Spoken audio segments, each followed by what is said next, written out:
This is your computer class. இந்த கிளாஸில் நம்ம பார்க்க போகிறது components of computer, the continuation of last class. Last class we have seen about the components of a computer. Components அப்படின்றது அதில் இருக்கக்கூடிய important parts அப்படின்னு கூட சொல்லலாம். ஸோ காம்போனன்ட்ஸ் அப்படின்றத பார்த்தோம். Components of a computer, it has divided into three main parts, that is called input unit, CPU, and another one is output. So these are the three main components of a computer அப்படின்றத last class பார்த்தோம். So input unit is used to feed any form of data to the computer, which can be stored in the memory unit for further processing. Example, keyboard, mouse, etc. These are the input devices which I have last class explained. Input unit அப்படின்றது it is used to feed any form of data. Data அப்படின்றது already I explained. So எந்த ஒரு form of டேட்டாவை நம்ம வந்து சிஸ்டமுக்கிட்ட கம்ப்யூட்டர்கிட்ட கொடுக்கறது பார்த்திங்கன்னா input அப்படின்னு சொல்கிறோம். அது யூஸ் பண்ணுற டிவைசஸ் தான் என்னென்னு பார்த்தீங்கன்னா இன்புட் டிவைஸ் அப்படின்றது சொல்லுவோம். அண்ட் அனதர் ஒன் இன்புட் அப்படின்றத பார்த்துட்டோம். Next component is CPU. So CPU also it has three main components, that is control unit, arithmetic logic unit, and memory unit. So CPU is nothing but central processing unit. This is a major component which interrupts and executes software instructions. It also controls the operation of all other components such as memory, input, and output units. So central processing unit, ஒரு டேட்டாவை நம்ம கொடுக்குறோன்னா நம்ம கொடுத்துட்டு அது process ஆகிட்டு அதுக்கப்புறம் தான் நமக்கு அவுட்புட் வரும். ஸோ இது ரொம்ப முக்கியமானது. It is also a brain of a computer அப்படின்னு சொல்லுவாங்க. ஸோ CPU அப்படின்றது it also one mark question, brain of a computer. இதுதான் என்ன பண்ணோம், மூளை. அதாவது நம்ம எப்படி மூளையை நம்மளுக்கு ஏதாச்சும் ஒரு தேவைன்னா மூளைக்கிட்ட போய் ப்ராசஸ் ஆகிட்ட வந்து அதுக்கப்புறம் நமக்கு அவுட்புட் வருதோ அது மாதிரி சிஸ்டமில் எந்த ஒரு டிசிஷன் எடுத்தாலும் எடுக்கக்கூடிய டிசிஷன் எது எடுக்குன்னு பார்த்தீங்கன்னா இந்த CPU. அதுக்கு பேர் தான் சென்ட்ரல் ப்ராசஸிங் யூனிட் அப்படின்னு சொல்ல வராங்க. ஸோ இதில் த்ரீ காம்போனன்ட்ஸ் இருக்குது, which are control unit, arithmetic and logic unit, ALU அப்படின்னு சொல்லுவாங்க, and memory unit. So these are the main components of CPU. So you have to ensure that கொஸ்டினில் நிறைய பேர் மிஸ்டேக்கை எழுதிடுறாங்க. What is the question means, what are the components of a computer அப்படின்ட்டு கேட்கும்போது you have to write input, CPU and output. These are the main components of a computer. So remind it. And next one, the components of a CPU அப்படின்னு கேட்கும்போது you have to write CU, அதாவது control unit, ALU, arithmetic and logic unit, and finally MU, memory unit. So these are the short forms of this CU, ALU and MU. So இதுவும் கேட்பாங்க. என்னென்னா one மார்க்கில் கேட்கக்கூடிய chances இருக்குது. அதாவது expansion of ALU, expansion of MU அப்படின்னு கேட்பாங்க. இது படித்து வைங்க. ஸோ இப்போ நம்ம பார்க்க போகிறது முதல்ல arithmetic and logic unit. So என்ன சொல்லியிருக்கேன் நல்லா ஞாபகம் பண்ணிடுங்க. What are the components of a CPU அப்படின்னு கேட்கும்போது 3, காம்போனன்ட்ஸ் ஆஃப் ஏ கம்ப்யூட்டர் அப்படின்னு கேட்கும்போது கூட 3 தான், ஆனால் டிஃப்ரெண்ட் இருக்குது. நிறைய பேர் இந்த கொஷின் எழுதும் போது தப்பு பண்ணுறாங்க. ஞாபகம் வச்சுக்கோங்க. So arithmetic and logic unit அப்படின்றது பார்த்திங்கன்னா இது என்ன ஒர்க் பண்ணணும் பார்த்தீங்கன்னா, it is a part of a CPU. So CPUவில் இது ஒரு பார்ட், சரிங்களா? ஸோ இது என்ன ஒர்க் பண்ணும், கம்ப்யூட்டேஷன் ஃபங்க்ஷன்ஸாக ஒர்க் பண்ணும். நம்ம கேல்குலேட்டர் பண்ணோம் இல்லையா, அது மாதிரியான ஒர்க் பண்ணுறது தான் என்னென்னு பார்த்தீங்கன்னா அரித்மெட்டிக் அண்ட் லாஜிக் யூனிட். அதாவது ஏஎல்யூ என்ன பர்ஃபார்ம்ஸ் பண்ணணுன்னு பார்த்தீங்கன்னா addition, subtraction, multiplication, division and logical operations. Yes or no type அப்படின்றது எக்ஸாம்பிள் சொல்லலாம்.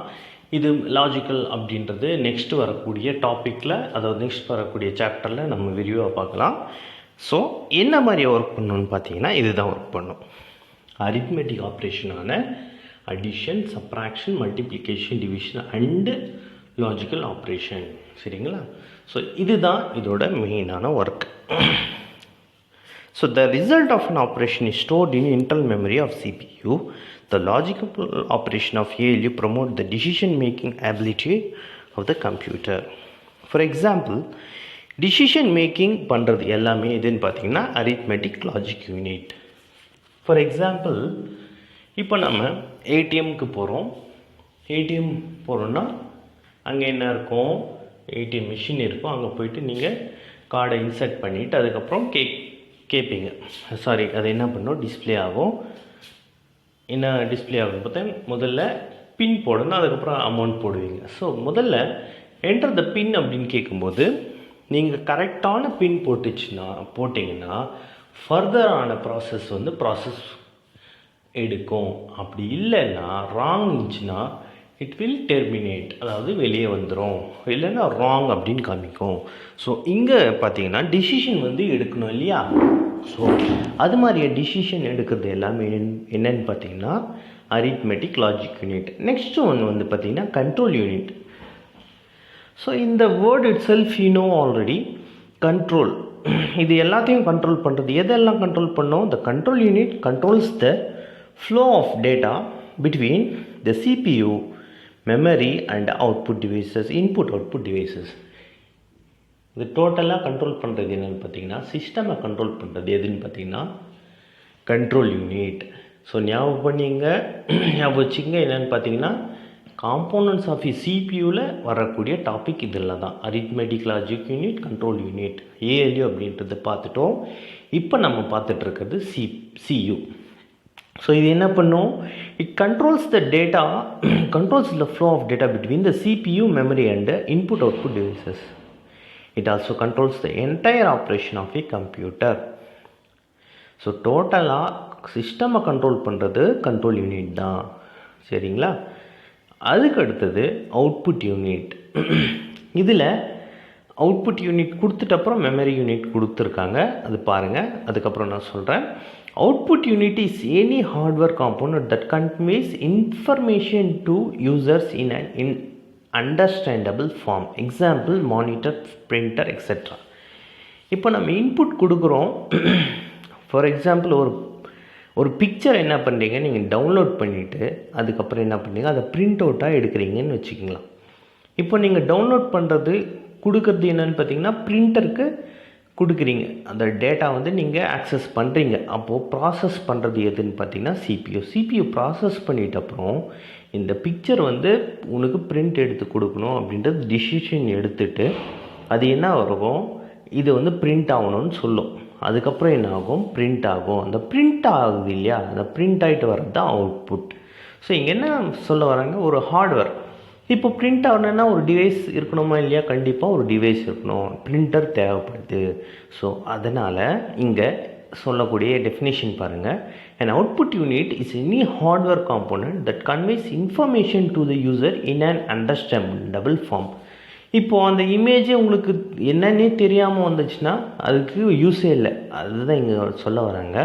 உங்களுக்கு புரிகிற மாதிரியான ஒரு டேட்டாவோ இது இன்ஃபர்மேஷனோ உங்களுக்கு கொடுத்துச்சுன்னா அதுக்கு கொடுக்கக்கூடிய ஒரு வழி இருக்கு இல்லையா, அதுக்கு பேர் தான் என்னென்னு சொல்கிறாங்க, அவுட்புட் யூனிட் சொல்ல வராங்க.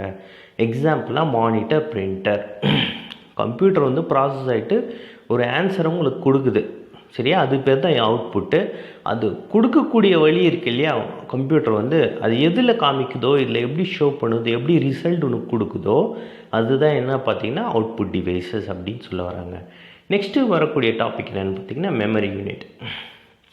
மெமரி யூனிட்டில் பார்த்தீங்கன்னா the memory unit is of two types which are primary and secondary memory. இங்கே என்ன சொல்ல வராங்க, மெமரி யூனிட்டில் 2 டைப்ஸ் இருக்குது அப்படின்னு சொல்ல வராங்கம்மா. முதல்ல பார்த்தீங்கன்னா ப்ரைமரி, அடுத்தது வந்து செகண்டரி. சரியா? ப்ரைமரி செகண்டரின்னா ஒன்றும் இல்லை, முதல்ல அப்படின்னு சொன்னோன்னா அதுக்கு பேர் ப்ரைமரி, அடுத்தது அப்படின்னு அதாவது ஃபஸ்ட்டு அப்படின்னு சொன்னால் ப்ரைமரி, செகண்ட் அப்படின்னு சொன்னால் செகண்டரி அப்படின்னு சொல்கிறாங்க. இது ஞாபகம் வச்சுக்க. த primary memory is used to temporarily store the programs and data when the instructions are ready to execute. The secondary memory is used to store the data permanently. So இதில் முக்கியமான முதல் பாயிண்ட் என்னென்னு பார்த்தீங்கன்னா, ப்ரைமரினா டெம்ப்ரரியான டேட்டாஸை என்ன பண்ணோம், ஸ்டோர் பண்ணி வைக்கக்கூடியது இதுன்னு பார்த்தீங்கன்னா ப்ரைமரி மெமரி. செகண்டரி மெமரி அப்படின்னா என்ன இருக்கும், டெம்ப்ரரிக்கு ஆப்போசிட் என்ன இருக்குன்னா பர்மனெண்ட்.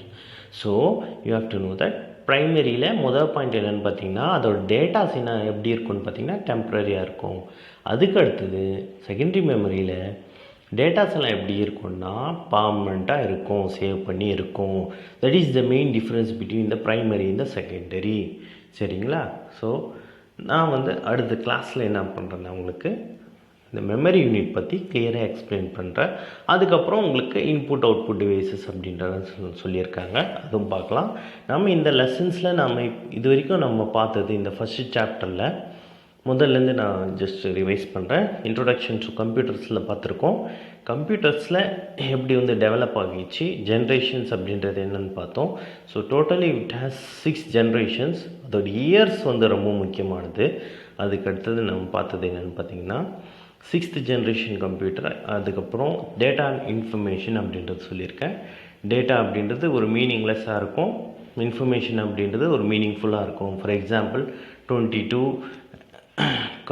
ஏதோ ஒரு நம்பர் அப்புறம் ஒரு நேமு அப்படின்னு கொடுக்குறது பதிலாக இன்ஃபர்மேஷன் அப்படின்றது ஒரு வீட்டோட அட்ரஸோ ஒரு டோட்டலாக வீட்டோட அட்ரஸோ அப்படின்றது ஒரு மீனிங்ஃபுல்லாக இருந்துச்சுன்னா அதுக்கு பேர் வந்து இன்ஃபர்மேஷன். இங்கே கொடுத்துருக்காங்க பாருங்கள். For example 134,16 Kavitha CR data அப்படின்றது கொடுத்துருக்காங்க. இது எதுவுமே உங்களுக்கு மீனிங்ஃபுல்லாக இல்லை. அதுக்கடுத்தது அதே வந்து இது எல்லாமே சேர்ந்து உங்களுக்கு கொடுக்கும்போது ஒரு அட்ரஸாக நம்ம கிளியராக கொடுக்கும்போது அது வந்து இன்ஃபர்மேஷனாக மாறும் அப்படின்னு சொல்கிறாங்க. இங்கே பாருங்கள். For example Kavitha is 16 years old அப்படின்னு கொடுக்கும்போது ஒரு மீனிங்காக இருக்குது, அதுக்கு பேர் தான் இன்ஃபர்மேஷன் அப்படின்னு சொல்ல வராங்க.